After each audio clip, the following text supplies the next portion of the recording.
नमस्कार दोस्तों, मैं कुणाल आपका स्वागत करता हूं। ये हमारे मध्यकालीन इतिहास के सीरीज का 18वां वीडियो है और अकबर का द्वितीय भाग है। अकबर के पहले भाग में हम लोगों ने अकबर का परिचय लिया था, अकबर के साम्राज्य विस्तार के नीतियों को जाना था, अकबर ने कहां कहां अपने साम्राज्य का फैलाव किया था। आज हम लोग अकबर के अंतर्गत अकबर की राजपूत नीति तथा अकबर की सुलह कुल की नीति का अध्ययन करेंगे। तो आइए देखते हैं अकबर की राजपूत की नीति क्या थी। अकबर की राजपूत की नीति या हिंदुओं के प्रति नीति दोनों सेम ही होगा।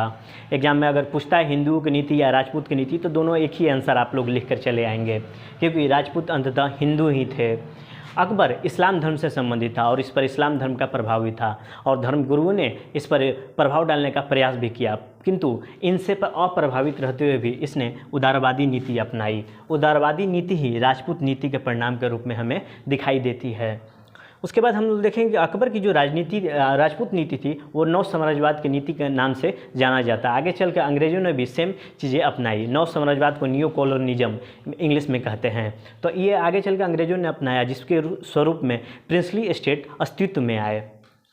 इस साम्राज्यवाद के अंतर्गत या उपनिवेशवाद के अंतर्गत ऐसा होता है कि कोई देश सीधे सीधे किसी देश पर अधिकार कर लिया और उस पर उसके सारे चीज़ों पर अधिकार कर लिया, जैसे तैमूर लंग आए, तोड़फोड़ किए, अधिकार किए, लूटपाट किए, निकल गए। लेकिन इसमें क्या होता है कि नौ साम्राज्यवाद में सीधे सीधे आप अधिकार नहीं करेंगे, परंतु वे आपके अधिकार में आ जाते हैं। मतलब क्या हुआ कि आपको आर्थिक नियंत्रण के माध्यम से दूसरे राज्यों को अपने अंदर ले लेते हैं। जैसे आजकल थोड़ा सा देख सकते हैं कि कोई जगह चाइना यही पॉलिसी अपना रहा है, छोटे छोटे देशों को आर्थिक मदद करके उस पर अधिकार करते चला जा रहा है। तो वो एक तरह से नौ साम्राज्यवाद की संज्ञा दे सकते हैं। इसको डिटेल में नौ साम्राज्यवाद को समझेंगे जब विश्व इतिहास पढ़ेंगे तो कायदे से समझेंगे, बट थोड़ा सा हल्का अभी जानकारी ले लेते हैं।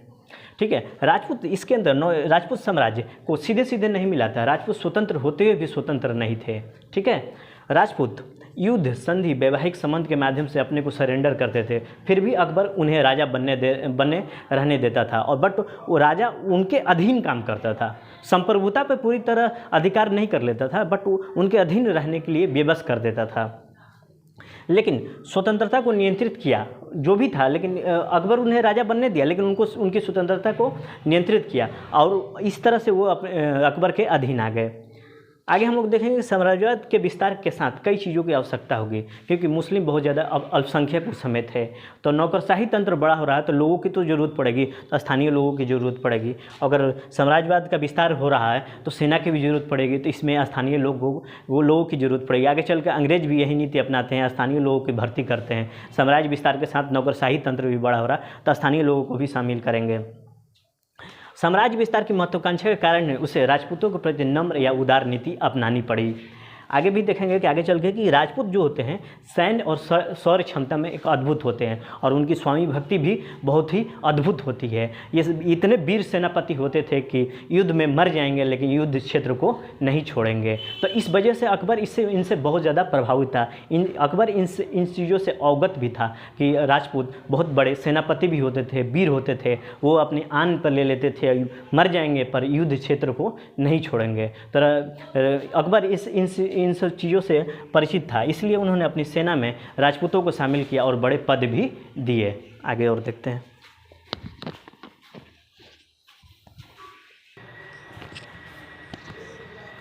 अकबर के राजपूत नीतियों के अंतर्गत और भी देखें तो पूरा का पूरा जो राजपूताना क्षेत्र था राजस्व के लिए बहुत ही महत्वपूर्ण था। जैसे आज वर्तमान में या पहले भी जो खेतरी है राजस्थान का, वहाँ तांबा के लिए महत्वपूर्ण था और आज भी है। ठीक है, बहुत सारे खदान है वहाँ पर।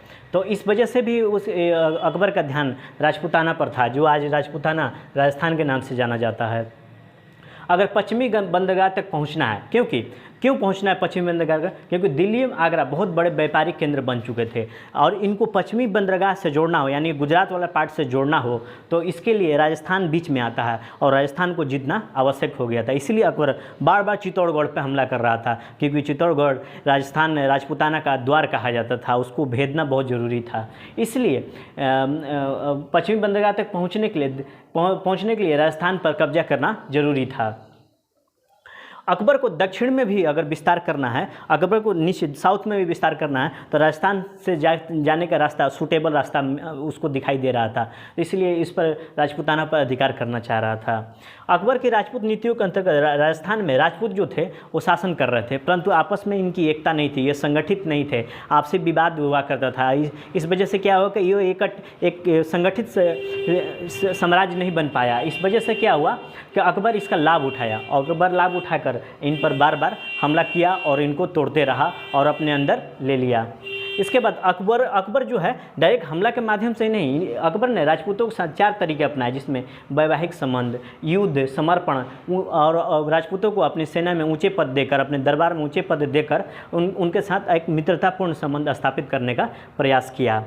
अकबर ने जजिया कर हटाया, तीर्थ कर हटाया, युद्ध बंदियों जो भी युद्ध बंदी होते थे उनको धर्म परिवर्तन करने से रोका, और उसके बाद युद्धबंदियों के धर्म परिवर्तन की प्रथा को बंद कर दिया। इससे क्या हुआ कि हिंदुओं का अकबर के प्रति एक सद्भाव पैदा हुआ, और राजपूत भी इनमें से हिंदू ही थे, तो राजपूतों का भी इनके प्रति एक स्वयं भक्ति वाला भाव जगा, ठीक है, एक सद्भाव वाला भाव जगा। आगे और देखते हैं।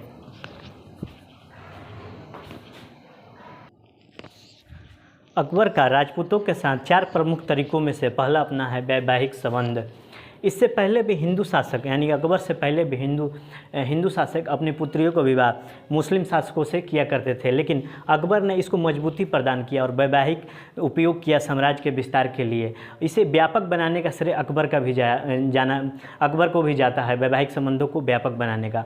अकबर के पुत्र जहांगीर, जो कि खुद राजपूत राजकुमारी के पुत्र भी थे, इस प्रथा को जहांगीर भी आगे बढ़ाया। अपने पिता की जो प्रथा थी उसको भी जहांगीर ने आगे बढ़ाया, और अकबर की बहुत सी रानियाँ राजपूत घराने से भी थी। एक एग्जाम्पल के तौर पर देखें, उदय सिंह की पुत्री जगत गोसाई, जिसे जोधाबाई की शादी अकबर के बड़े पुत्र जहांगीर से हुई, यानी कि सलीम से हुई थी। विवाह संबंध के फलस्वरूप शासक और शासित न हो जाता है।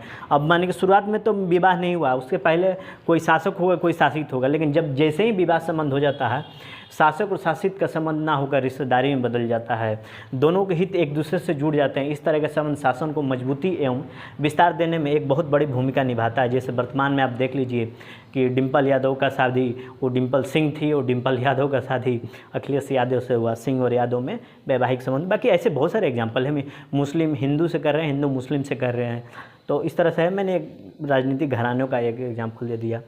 अकबर जितने भी हिंदू लड़कियों से शादी की या उनके साथ बहू बना कर लाए अपने घर, बहू, अकबर जितनी भी हिंदू लड़कियों के साथ शादी की या उसको अपने घर बहू बना के लाया, सबसे बड़ी खासियत थी कि उसको धार्मिक स्वतंत्रता दी कि आप किसी भी धर्म को मानने के लिए स्वतंत्र है, आपको धार्मिक परिवर्तन नहीं किया जाएगा, अगर इच्छा है तो करिए, नहीं है तो मत कीजिए। तो ये धार्मिक स्वतंत्रता प्रदान की। ये रहा वैवाहिक संबंध के माध्यम से अपने साम्राज्य का विस्तार करना। दूसरा युद्ध 1567 से 76 के बीच में अकबर ने लगातार चित्तौड़गढ़ के साथ युद्ध किया। हालांकि चित्तौड़गढ़ को पूरी तरह तो जीत नहीं पाया, मेवाड़ का बहुत सारा हिस्सा ऐसे ही रह गया, बट यह है कि बहुत सारा भागों को जीत लिया, रणथंभौर, जोधपुर, ये सब एरिया को तो जीत लिया, बट पूरे मेवाड़ को नहीं जीत पाया।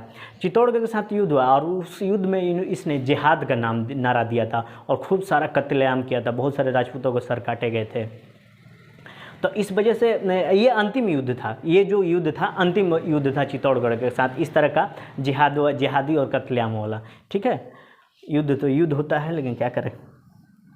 जो शासक अकबर की प्रभुसत्ता को स्वीकार नहीं करते थे उन्हें अकबर से युद्ध लड़ना पड़ता था। ठीक है, और जो स्वीकार कर लिए उसके अधीन आ गए तो बिना युद्ध किए ही काम चल जाता था। तो अगला अपना पाठ है संधि के माध्यम से या समर्पण के माध्यम से। अकबर संधि और समर्पण के माध्यम से अपने साम्राज्य का विस्तार किया। अकबर के साम्राज्य विस्तार को देखते हुए राजपूत शासकों को लग गया कि वे अकबर का अब मुकाबला नहीं कर सकते। उनके पास 2 रास्ते थे, या तो युद्ध करें या तो संधि कर ले। यही चीज़ आगे चल के हम लोग जब मॉडर्न हिस्ट्री पढ़ेंगे तो अंग्रेज़ों ने भी अपनाया। इसके बाद बहुत से राजपूत शासकों ने संधिया की और बदले में अकबर अधिराज्यता प्रदान की। अधिराज्यता का मतलब हो गया कि राज्य आपका है लेकिन वो हमारे अधीन रहेगा। उसके बाद अकबर राजपूतों के साथ संप्रभुता की नीति नहीं अपनाई। मतलब इसका मतलब क्या हुआ, राजपूतों ने भले ही तो राज्य नहीं खोए परंतु अपनी स्वतंत्रता खो दी। राज्य तो उनके पास ही रहा राजपूतों के पास, लेकिन अपनी स्वतंत्रता खो दी, वे अकबर के अधीन आ गए।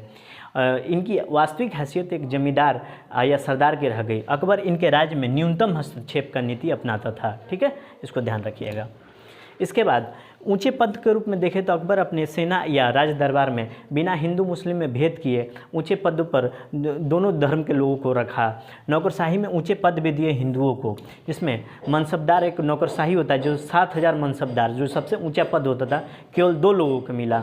इसमें भारमल के पुत्र भगवान दास जो आमेर का शासक था और उसका सौतेला भाई अजीज कुका को मनसबदार का पद मिला, जिसमें भगवान दास को लाहौर का संयुक्त सूबेदार भी बनाया गया। उसके बाद भगवान दास का पुत्र मान सिंह को बिहार एवं बंगाल की सूबेदारी दी गई।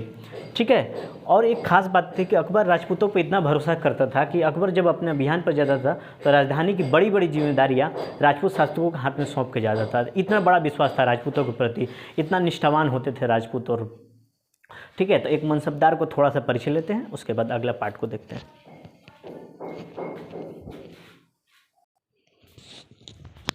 आमेर के शासक भारमल की छोटी पुत्री हरखा भाई का विवाह अकबर से हुआ था। बीकानेर के शासक अकबर के साथ इनकी मित्रता थी। एक घटना के दौरान क्या हुआ कि जो बीकानेर के शासक थे उनके दामाद की मृत्यु हो गई और मातमपुर से यानी दुख व्यक्त करने के लिए अकबर खुद बीकानेर पहुँचे थे। इससे क्या हुआ कि राजपूतों का वो दिल और दिमाग दोनों जीत लिए। उसके बाद इनकी बेटी जो थी वो सती होने जा रही थी, अकबर ने इसे भी रोका। यह एक प्यारा और मानवीय संदर्भ वाला हृदय स्पर्शी घटना है।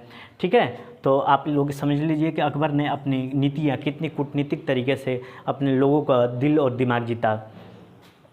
वैवाहिक संबंध अनिवार्य नहीं थे, उनकी सहमति से होता था। इनके साथ जो रणथंभौर, सिरोही और बांसवाड़ा था, इनके साथ वैवाहिक संबंध नहीं थे, परंतु इनके साथ अकबर का विश्वास प्राप्त था। इसके बाद ये बाद में समर्पण कर अकबर से मित्रता कर ली। जो अकबर की राजपूत की जो नीति थी, अकबर के राज्य या साम्राज्य को अस्थायित्व प्रदान किया और विस्तार भी दिया। इसलिए अकबर एक महान शासक साबित हुआ। 1564 ईस्वी में एक बहुत ही शानदार चीज़ इसने किया कि जजिया कर को हटा दिया। जजिया कर एक धार्मिक कर होता था, अगर आप मुस्लिम नहीं हैं तो आपको कर देना होगा, हम आपकी रक्षा कर रहे हैं। आपकी रक्षा के बदले, माने हिंदुओं की रक्षा के बदले मुस्लिमों को कर देना पड़ता था, उसे हटा दिया गया। मुस्लिम साम्राज्य को कर देना था तो उसे हटा दिया गया। ये जो जजिया कर था एक भेदभाव पूर्ण कर था और हिंदुओं को अपमानित करने वाला कर था। अगर ये अकबर ने जजिया कर हटा कर हिंदुओं का मन जीत लिया। इसके बाद तीर्थ कर, जो हिंदू लोग तीर्थ यात्रा पर जाते थे उस पर टैक्स लगाया जाता था, उस कर को भी इसने समाप्त कर दिया। और जो युद्धबंदी होते थे उनको धर्म परिवर्तन करने से रोका। एक टॉपिक मनसबदार बच रहा है, उसके बाद ये ख़त्म हो जाएगा।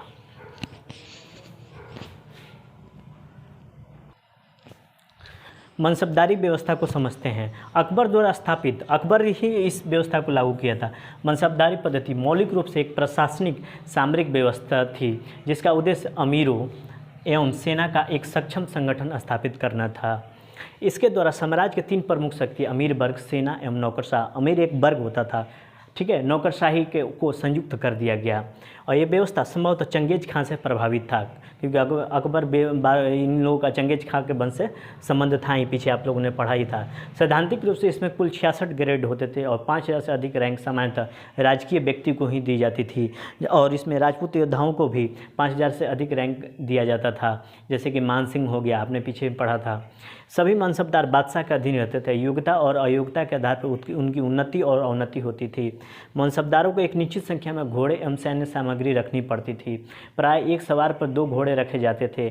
जिस सवार के पास एक घोड़ा होता था वो नीम, आधा, नीम का मतलब होता आधा सवार के नाम से जाना जाता था। बड़े मनसबदारों को वेतन के रूप में जागीर दी जाती थी, जबकि छोटे मनसबदारों को वेतन के रूप में नकदी वेतन दिया जाता था। और मनसबदारी वंशानुगत थी, हालांकि इसमें प्रतिभा का भी स्थान था।